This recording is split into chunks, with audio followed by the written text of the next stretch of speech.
আসসালামু আলাইকুম। বহুল প্রতীক্ষিত 18তম শিক্ষক নিবন্ধনের পরে ষষ্ঠ গণবিজ্ঞপ্তি কিন্তু প্রকাশ পেয়ে গিয়েছে।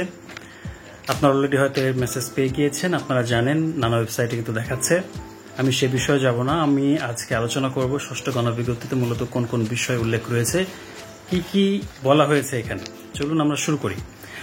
তো ষষ্ঠ গণবিজ্ঞপ্তিতে মোট পদ সংখ্যা হচ্ছে আপনার প্রায় 1,822,টি, ঠিক আছে। এর মধ্যে স্কুল প্লাস কলেজ মিলে রয়েছে 46,211টি, মাদ্রাসায় রয়েছে 53,501 এবং কারিগরিতে 1,110টি। এর মধ্যে আমরা দেখতে পাচ্ছি মাদ্রাসায় কিন্তু প্রচন্ড অনেকগুলো পদ কিন্তু ফাঁকা স্কুলের তুলনায়, স্কুল কলেজের তুলনায়। তো এই গণবিজ্ঞপ্তির আবেদন কিন্তু শুরু হবে আপনার হচ্ছে 22 জুন 2025 থেকে বেলা 12টার পরে এবং শেষ হবে হচ্ছে আপনার 10 জুলাই 2025 এবং 10 তারিখের দিকে যারা আবেদন করবেন তারা আবেদনের টাকা ফি জমা দেওয়ার জন্য 13 তারিখ পর্যন্ত সময় পাবেন, অর্থাৎ 13 তারিখ পর্যন্ত জমা দেওয়া যাবে।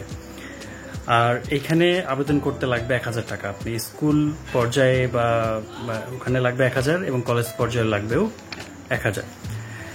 এরপরে সেখানে বয়স সংক্রান্ত কিছু বিষয় বলা হচ্ছে। তো এই গণবিজ্ঞপ্তিতে আবেদন করার জন্য 4 জুন 2025 সালে আপনার বয়স 35 কিংবা 35-এর কম হওয়া লাগবে। ডেটটা কত? 4 জুন 2025। এই ডেটটাকে ধরে ওই দিনে যদি আপনার 35 বছর থাকে কিংবা 35-এর কম থাকে তাহলে আপনি এখানে আবেদন করতে পারবেন। 35-এর একদিন বেশি হলেও আপনি আবেদন করতে পারবেন না। এরপরে হচ্ছে সনদের মেয়াদ। এনটিআরসি এর সনদের মেয়াদ আপনারা জানেন 3 বছর থাকে।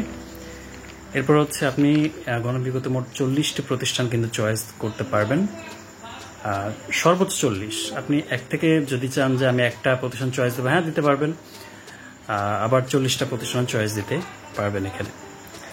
আর নির্দিষ্ট আপনার 40টা প্রতিষ্ঠান চয়েস দেওয়ার পরে যদি আপনার মনে হয় যে না এই সমস্ত প্রতিষ্ঠানে আমার জব হবে না, তাহলে সেখানে ইয়েস অর নো অপশন আছে, সেখানে ক্লিক করেও আপনি আপনার মতামত দিতে পারেন। ইয়েসে ক্লিক করলে বাংলাদেশের অন্যান্য জেলায় আপনার মেধার ভিত্তিতে যদি কোনো প্রতিষ্ঠান থাকে তাহলে সেই প্রতিষ্ঠানে এনটিআরসি অটোমেটিক আপনাকে নিয়োগ দিয়ে দিবে। নেক্সট হচ্ছে যাদের স্কুল কলেজ দুই জায়গায় এসছে, মানে স্কুলে পাশ করেছেন কলেজেও পাশ করেছেন, সেক্ষেত্রে নিয়মটা হচ্ছে আপনারা দুই জায়গাতে আবেদন করবেন। স্কুলে আবেদন করবেন আবার কলেজে আবেদন করবেন। যদি কলেজে আপনার হয়ে যায় তাহলে স্কুলে আপনাকে প্রেফার করবে না, আর যদি কলেজে না হয় তাহলে আপনাকে স্কুলে তারা নিয়োগ দেবে। অর্থাৎ যাদের স্কুল কলেজ দুইটাতে আসছে নিশ্চিত ধরে রাখেন তাদের একটাতে অবশ্যই আসবে ইনশাআল্লাহ, তারা জব পাবে। আচ্ছা, এরপরে হচ্ছে আপনারা যখন আবেদনের পরপরই কিন্তু পুলিশ ভেরিফিকেশন করতে হবে। পুলিশ ভেরিফিকেশনে ভিরোল বলে আমরা সংক্ষেপে। এই ভিরোলের ফর্মটা কিন্তু অবশ্যই পূরণ করতে হবে। পুলিশ ভেরিফিকেশনতে অনেকে ভয় পাওয়ার কোনো কারণ নেই, তেমন সিরিয়াস কিছু হয় না। আপনি যদি কাউকে খুনটুন না করেন, তাহলে যদি ফৌজদারি কোনো মামলা আপনার ঘাড়ের উপর না থাকে তাহলে হয়তো কোনো সমস্যা এখানে নেই। আপনি আরামসে কিন্তু এই পুলিশ ভেরিফিকেশনে পার পেয়ে যাবেন। আর আপনারা অনেকে জানেন কিনা 17তম শিক্ষক নিবন্ধনে কিন্তু পুলিশ ভেরিফিকেশন হয় নাই, আলহামদুলিল্লাহ। তো আশা করছি এবারও সেরকম কোনো জটিলতা থাকবে না। নেক্সটে বলা হচ্ছে ইন্ডেক্সধারীদের ব্যাপারে বলা হয়েছে।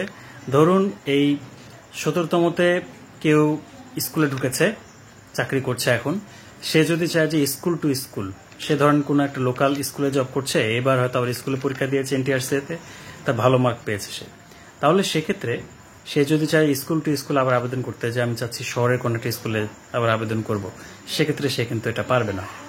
তাকে ইন্ডেক্স বাতিল করে তারপর আবেদন করতে হবে। কিন্তু যদি এমন হয় যে সে স্কুলে চাকরি করে, সে কলেজে জব পেয়েছে, তাহলে সে কলেজে কিন্তু শিফট হইতে পারবে, সেক্ষেত্রে ইন্ডেক্স বাতিল করার কোনো দরকার নেই। ওকে, বিষয়টা বুঝতে পারছেন?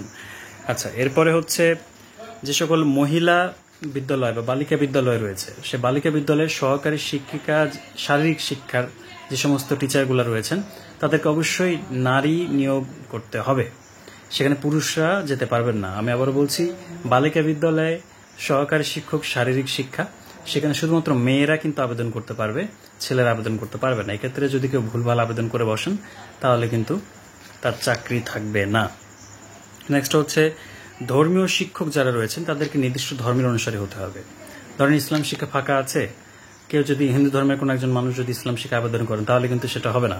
আবার হিন্দু ধর্ম পদ ফাঁকা আছে, সেখানে ইসলাম মুসলমানের কেউ যদি আবেদন করেন তাহলে সেটাও আবেদনটা গ্র্যান্ট হবে না। পরবর্তীতে বলা হচ্ছে যে এই গণবিজ্ঞপ্তিতে আবেদনের সময় অবশ্যই আপনার সচল মোবাইল দরকার, কোনো মৃত মোবাইল দেওয়া যাবে না, নাম্বার দেওয়া যাবে না। যে নাম্বার কল করলে আপনাকে পাওয়া যাবে সেই মোবাইলটা আপনাকে দিতে হবে এবং আপনার ইমেলটাও সচল থাকতে হবে। এরপরে বলা হচ্ছে আবেদনের পর 1 কপি প্রিন্ট আপনি অবশ্যই সংরক্ষণ করবেন, মানে যে আবেদনটা আপনারা করবেন গণবিজ্ঞপ্তির, এটা করার পরে অবশ্যই আপনার আবেদন একটা প্রিন্ট দিয়ে নেবেন। তো এটাই ছিল মূলত গণবিজ্ঞপ্তিতে মূল কথাগুলা। এখন আমি আউটসাইড যে কথাগুলো রয়েছে সেগুলো আমি আপনাদেরকে বলবো যে গণবিজ্ঞপ্তিতে অবশ্যই খুব সাবধানে আপনারা ফর্ম পূরণ করবেন। 22 তারিখ দুপুর 12:30টার পর থেকে কিন্তু এটা আবেদনটা শুরু হবে, সুতরাং আপনারা খুবই কেয়ারফুলি সে আবেদনগুলো করবেন। আর মোট বিষয়টা হচ্ছে আপনারা চাইলে নিজের আবেদন করতে পারেন, চাইলে দোকানে গিয়ে আবেদন করতে পারেন, আপনার যেটা খুশি, এটা আপনার উপর আসলে ডিপেন্ড করতেছে। তো এটাই ছিল মূলত প্রাথমিক বিষয়। আর আরেকটা বিষয় আমি বলি যে এখানে কিন্তু শূন্যপদ মোটামুটি দেখা যাচ্ছে না, শূন্যপদ কিন্তু দেখা যাবে 22 তারিখ থেকে। তারা অন্যান্য যে সকল স্বাভাবিক জব রয়েছে সেই জবের মধ্যে আগে ভাগে তারা বিজ্ঞপ্তিটা দিয়ে দিয়েছে, এরপরে 22 তারিখ থেকে তারা যথারীতি আবেদনটা গ্রহণ করবে। তো আপনাদের সবাইকে অনেক বেশি মোবারকবাদ জানাচ্ছি, শুভেচ্ছা জানাচ্ছি। আপনাদের এই গণবিজ্ঞপ্তির প্রক্রিয়াটা যেন সুচারুভাবে হয়। আর গণবিজ্ঞপ্তি রিলেটেড যে কোনো ধরনের কোশ্চেন থাকলে অবশ্যই আমার ভিডিওতে যে কমেন্ট বক্স রয়েছে সেখানে কমেন্ট করতে পারেন। সো ধন্যবাদ ভিডিওটা দেখার জন্য। এরকম আর অনেক ভিডিওর আপডেট পাওয়ার জন্য আমাদের চ্যানেলটিকে সাবস্ক্রাইব করে রাখবেন। দেখা হবে পরবর্তী ভিডিওতে। আল্লাহ হাফিজ।